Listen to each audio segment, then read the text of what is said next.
Well, good day. This is going to be a short little video about fonts. Fonts are the shapes of the letters. There's three general font families that are called typefaces.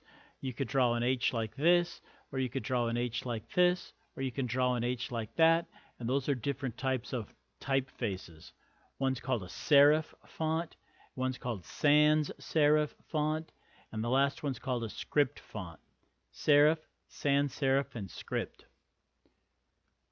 Sans means without serifs. So we got to find out what is a serif. What does it mean without serifs? A serif is this little tiny lines that stick out on a letter. And some fonts have these little serifs that stick out, but some do not. Like these, they don't have any serifs. They are without serifs. They are sans serifs. So you could choose a serif font or a sans serif font or a script font. A script font looks like handwriting. It looks like somebody is doing cursive writing. Some companies like to use serif fonts. See on Sony at the bottom of the Y, they got a little line sticking out. At the bottom of the N, there's a little line sticking out. Wells Fargo does the same thing. They use a serif font. Little lines sticking out, serifs. Some companies don't want to use serif fonts, and they use sans serif fonts. Like Microsoft has no little tick marks sticking out, no little tails on their letters. State Farm and IKEA, they're just straight letters. Toyota, nice and straight. That is sans serif.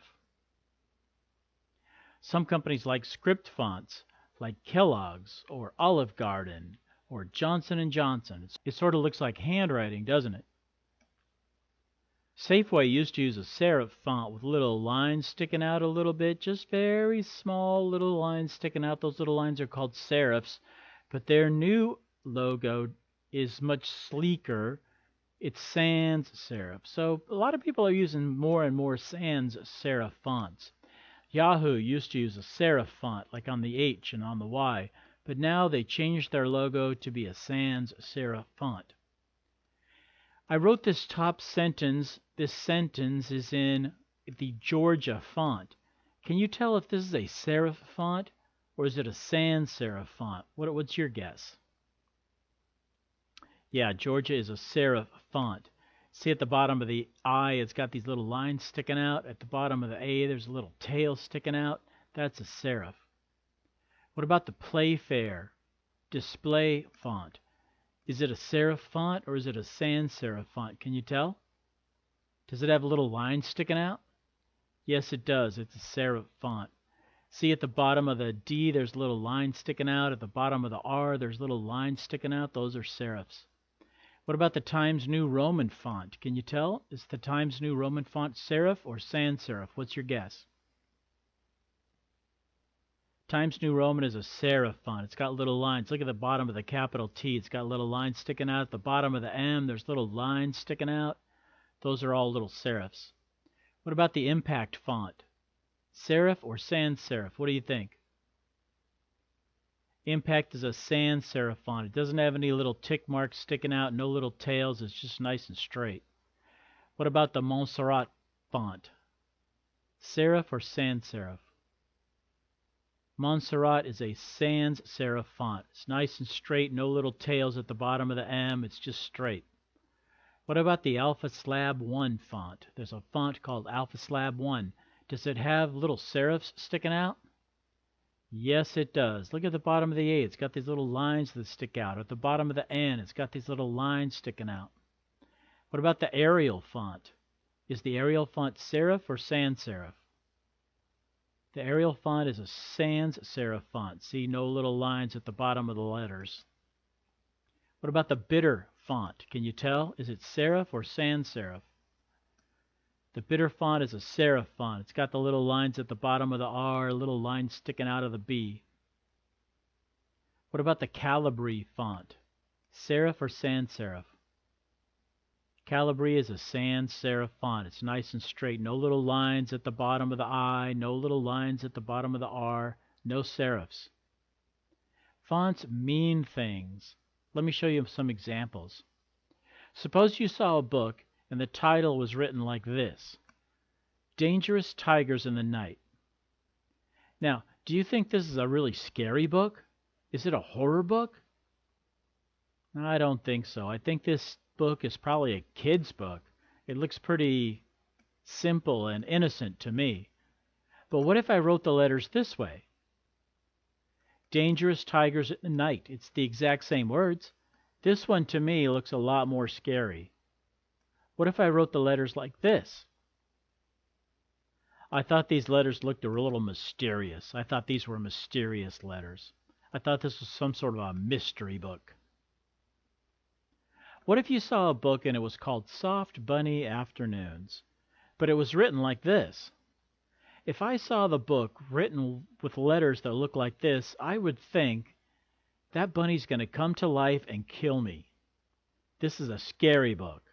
But if I wrote the exact same words with different font, I'd say, oh, this is nice and sweet. This is a good, sweet little book. Here's the Sturdy Fence Company.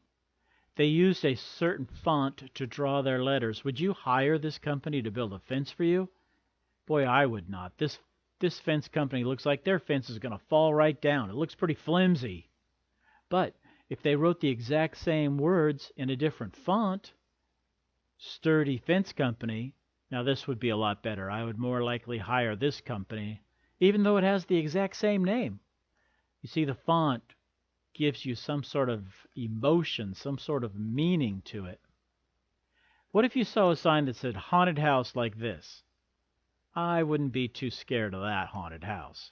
But if somebody wrote haunted house like this, I would say, ooh, that's a little bit scary. That's a little bit scary house. Which one of these 4 words do you think is the most friendly?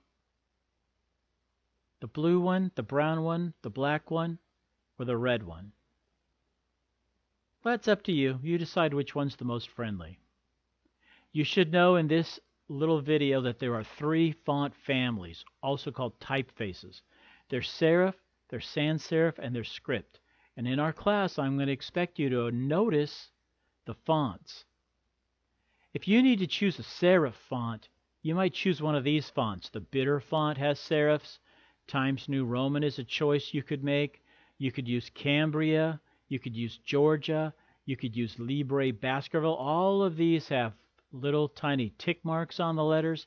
They all have serifs. So if I ask you, please choose a serif font, I want you to choose a font that has little lines sticking out of it. All of these have serif fonts. They are all serif fonts because they have these little serifs sticking out, like at the bottom of the L, or at the bottom of the R, or at the bottom of the I. If you need to choose a sans serif font, here are some choices you might make. You might say, well, I'm going to use the Arial font, because Arial has no serifs. Neither does Calibri or Century Gothic, Impact, or Oswald. These are all examples of fonts that have no serifs. None of them have serifs, but they are a little bit different from each other. If you need to choose a script font in this class, you might choose one of these that looks like handwriting, like Damion, or Dancing Script, or Great Fives, or Homemade Apple. These all look like somebody's doing cursive writing. Hey, look, there's one called the Sacramento Font. They all look like handwriting, don't they? Well, here's the main thing. You should be able to recognize a serif font and a sans serif font and a script font. That's the main thing of this video. And that's about all there is to it.